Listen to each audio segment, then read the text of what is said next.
On pense connaître nos chiens par cœur, mais est-ce qu'on s'est déjà vraiment demandé ce qu'ils voient, eux, comment ils perçoivent le monde? Vous allez voir, c'est bien plus différent et fascinant qu'on ne l'imagine. Allez, découvrons ensemble ce que la science nous révèle sur la vision de nos merveilleux compagnons.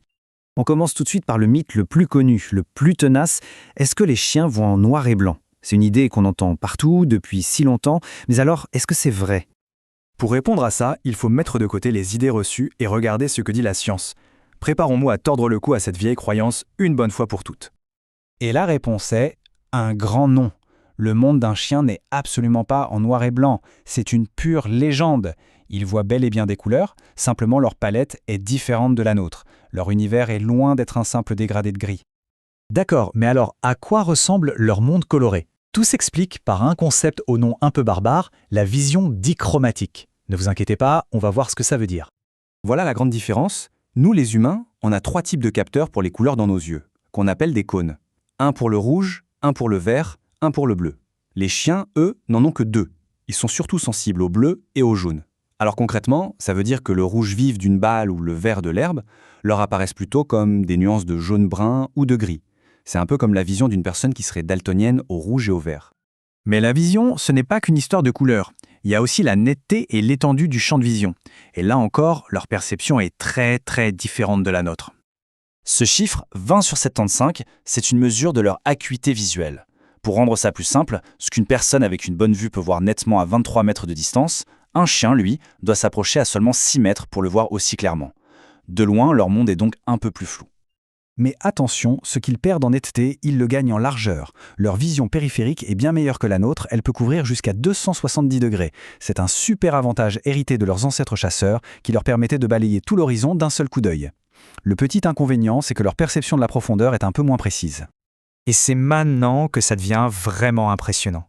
Parce que dans la pénombre, les chiens ont un véritable super pouvoir. Leur vision nocturne est remarquable.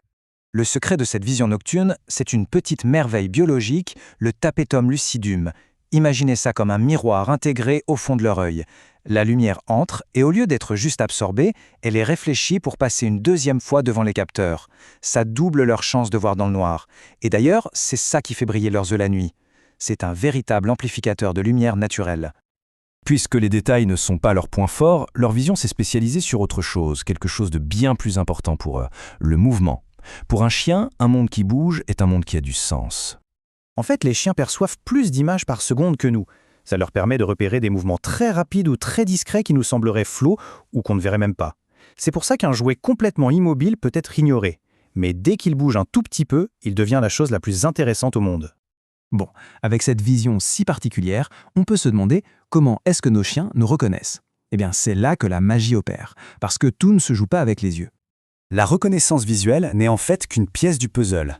Un chien vous reconnaît d'abord et avant tout à votre odeur, qui est unique, et au son si familier de votre voix. La vue vient ensuite compléter ce portrait en mémorisant votre silhouette générale et votre façon de marcher. C'est une expérience totale, multisensorielle. En fin de compte, un chien ne se contente pas de nous voir. Il nous ressent, il nous sent, il nous entend. C'est une reconnaissance globale qui tisse ce lien si spécial. La prochaine fois que votre chien vous regardera, souvenez-vous qu'il perçoit bien plus qu'une simple image. Il perçoit tout ce que vous êtes. Et ça, c'est peut-être la plus belle des visions.